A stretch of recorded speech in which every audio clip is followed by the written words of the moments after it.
I'm here today with J. Scott Evans, INTA President, and with Janice Bereskin and Alicia Loreda, who are the co-chairs of INTA's Committee Structure, Participation, and Function Task Force.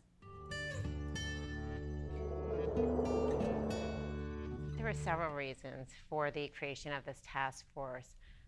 One was that the committee structure and application process has become outdated. You know, the INTA is a huge organization. There are many changes in practice and law, and we're finding that the structure just wasn't working for the organization. Some things were working really well, but there were areas for improvement. And so that was one of our main tasks. The other was to enhance the volunteer experience. So making sure that we're matching volunteers with the right volunteer opportunities. We've expanded our committees from 29 to 37, and we have a new application process which we're all going to see this June. In addition, the groupings of our committees have changed, and we've got our three main advocacy, resources, and communication council groups. We have all served in committees. We did the chair, the vice chair thing. We were most of us on the board. So we all knew that the committee structure was great, but it needed improvement.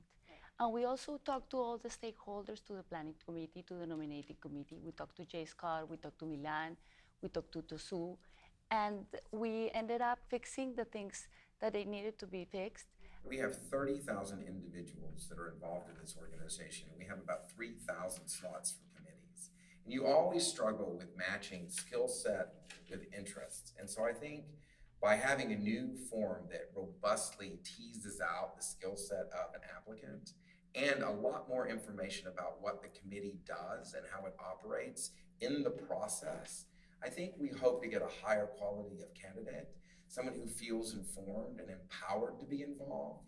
It's a great privilege to serve on a committee. I mean, there are very few slots, but you actually have to work. Yeah, and if you don't deliver the work, or if it's not right for you, or it's not a good time for you, then find another way to get engaged.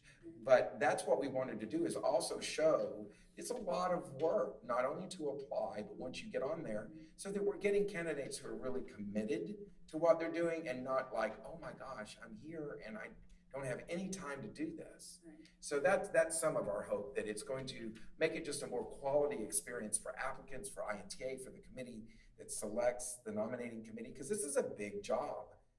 So tell us about this role of experienced leaders. Why was that created?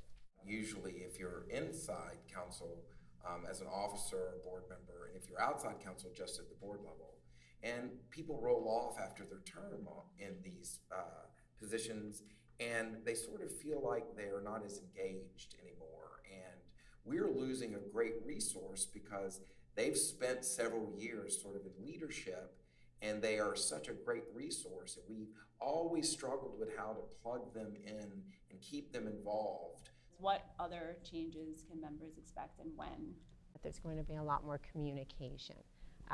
Communication from the board to the members, just communication within the organization on what everyone's doing. We found in our task force that there's a lot going on in INTA, great things, but so many of the members don't know what's going on. And so there's going to be a real initiative to do that. If we want to take this organization to the next level, we have to change. All the things that got INTA to be who it is today, which I think is a tremendous success, are not going to propel us forward under where we want to be in our strategic plan. And so we've done some bold changes. I think they're all positive. I think we should assume positive intentions, and we should go into this with smiles on our faces and dig in and see how it works. And we'll do a postmortem. We'll look at it after we've done and see if it needs to be changed here or there. But I think in general, it's going to solve a lot of the mysticism that has been around this process, and that'll be a huge positive for the organization. And I just want to personally thank Janice and Alicia for their incredibly hard work. Not only did they have to chair this task force, which had so much work to do, but they've also committed to helping us communicate it to the membership. We still have a few areas that we're working on, and we're laying the groundwork for this to be continued. So INTA will have to constantly adjust and adapt to changes, but at least now we are sort of setting the stage and putting, our most important recommendations into action right now.